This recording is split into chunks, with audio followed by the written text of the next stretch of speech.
Hello, Warriors of Light, and welcome to my weekly podcast that covers different Final Fantasy XIV topics. This is my 18th podcast of 2025 and the 70th episode in the series. So today, I will be dividing this podcast into two parts. For the first part, I will be commenting on one topic from the Japanese General Forum, the new PvP changes, the return of the Borderland Ruins campaign, the new merchandise available in the Square Enix store, the new Spring Community Support Campaign, the recent release of Patch 7.21, and the Gold Saucer Festival in Tokyo. For the second part of the podcast, I will cover the new additions to the Final Fantasy XIV tabletop role-playing game, the new graphical updates, the new Callback Campaign, the ongoing furnishing design contest, the latest episode of Duty Commenced, the new downloadable mini-music album, and the Golden Week 40% off sale in Japan. Today is May 3rd, 2025. So, this year I will randomly pick general official forum topics in different languages and give gamers my thoughts on them. So, today, I will be commenting on a thread from the Japanese forum titled Graphical Update to Nikanzuru Iken or translated into English as opinions, requests, and discussions regarding the graphics update that was created by a user named Parian. This discussion was started in August of 2023 and offers an entire thread for exclusively discussing graphical updates to Final Fantasy XIV. So, in my opinion, this is one of the best discussions in the Japanese General Forum. This thread provides a small history of all the graphical changes and other suggestions that would be great to implement, such as using DLSS-FLR and ray tracing that were suggested by Kerneru. The most recent posts offers further suggestions such as fixing the nose, face type, and eyes of some character races. So, in closing this part, I highly recommend gamers to take a look at this Japanese discussion and see what other gamers are talking about around the world. So next, Patch 7.2 brought a variety of changes to PvP. New PvP role actions were made available to Frontline, Rival Wings, and Wolves Den Pier. Each role has 3 new actions, and 1 may be selected for use. In addition, Series 8 was introduced and will continue until the release of Patch 7.3. Like the previous series, gamers can earn series experience points and increase their series level by participating in any PvP activity. As gamers increase their series level, gamers will be able to obtain rewards, like the Feigning Fainting emote, Fields of Glory Framers Kit, Clockwork Oppressor Minion, On-Sale Hack Air Framers Kit, and the Magitech Slasher Mount. So, moving on to my next topic. The Borderland Ruins campaign has returned and is quite different from the original. Gamers can expect a slightly adjusted terrain and key locations, and personnel displacement panels have been added to teleport players to the Heliodrome when weaponry is deployed. In addition, the amount of tactical points awarded has been adjusted in accordance with the number of key locations occupied. Also, gamers standing near the flag of key locations will be buffed with the status Sheer Will, greatly increasing their damage dealt, and Interceptor Commander systems will now be deployed. These new systems will use Perimeter Cannon, and by absorbing this attack, gamers may increase their rating and gain tactical points for their team. I highly recommend gamers to participate in this campaign for the rare achievements and Series 8 experience points. Next, the Square Enix online store will have new additions for pre-order. Gamers will have a chance to pre-order cozy costumes, handy headbands, a stylish tote bag, and more. Some of the new merchandise includes Moogle costumes, Fat Cat headbands, Domen Mahjong tile keychains, Barrel Tender bendable plushie, reversible tote bags, and more. Gamers can find more information from the official Square Enix store. So, the Spring Community Support Campaign is in progress and split into 2 campaigns. During the first campaign period, all free companies that create a public recruitment post on the Community Finder will be eligible to receive rare in-game items to share with their free company members, and during the second campaign, if you create a recruitment post and successfully create a free company, you can submit your information through the Community Finder to be submitted in a drawing, where 100 players will be selected to receive additional rare in-game items. Gamers can find more details on the official Lodestone website.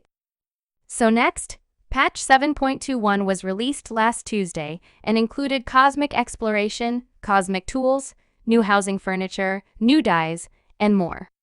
To participate in the new cosmic exploration, gamers must speak to Namingway in Old Shylayan as a disciple of Hand or Land and start the quest titled A Cosmic Homecoming.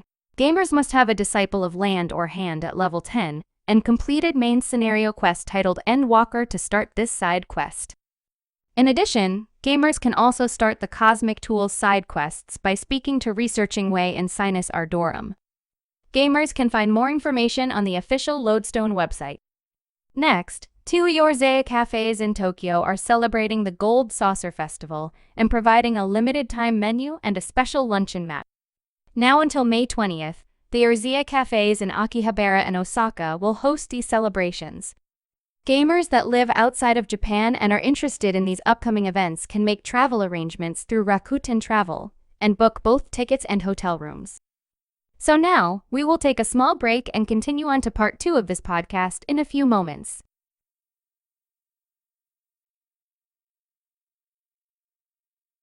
Welcome back, everyone. So, for part 2 of this podcast, I will be covering the new additions to the Final Fantasy XIV tabletop role-playing game, the new graphical updates, the new callback campaign, the ongoing furnishing design contest, the latest episode of Duty Commenced, the new downloadable mini-music album, and the Golden Week 40% off sale in Japan. So, the Final Fantasy XIV tabletop role-playing game is already out, and gamers can pre-order new editions now. This tabletop role-playing game allows gamers to experience Yorzeya from a whole new perspective. Gamers can step into the shoes of an heroic adventurer or assume the Game Master's mantle, and then cooperate to forge your own unique stories within the vast and exciting universe of Final Fantasy XIV. The new additions will be available in a scenario and Game Master guide, and provide gamers with game data and lore for over 130 types of monsters, as well as special rules including interactions with allied societies, weather mechanics, and more. It also provides helpful examples and informative cheat sheets for game masters looking to host their own exciting adventures.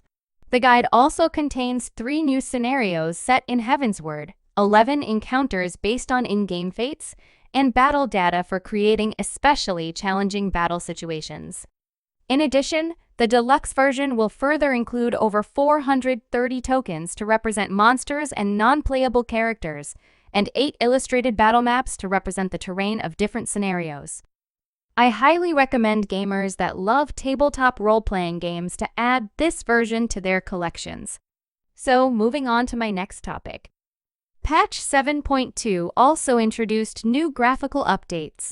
Shadow quality has been adjusted, and multiple light sources are now factored in when casting shadows, leading to improved shadow quality for characters and mounts, in group pose, and in certain cutscenes.